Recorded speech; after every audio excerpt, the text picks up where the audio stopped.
नंदीर धड़ा होइथिबा बाबा धवलेश्वराय नमः। दीपम यदि परम ब्रह्म दीपम यदि जनार्दन दीप हरत मे पाप पूजा दीप नमस्तुते।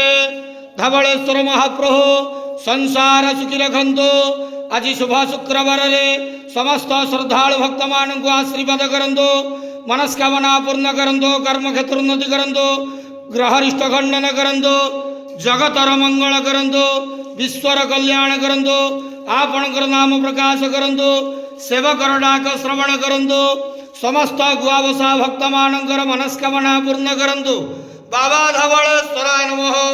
संसार सुखी रखंतु आनंद केवार हरि बोलो। आज शुभ शुक्रवार रे समस्त श्रद्धालु भक्त मान को आशीर्वाद करंतु आनंद केवार हरि बोलो। बाबा धवलेश्वराय नमो नमः।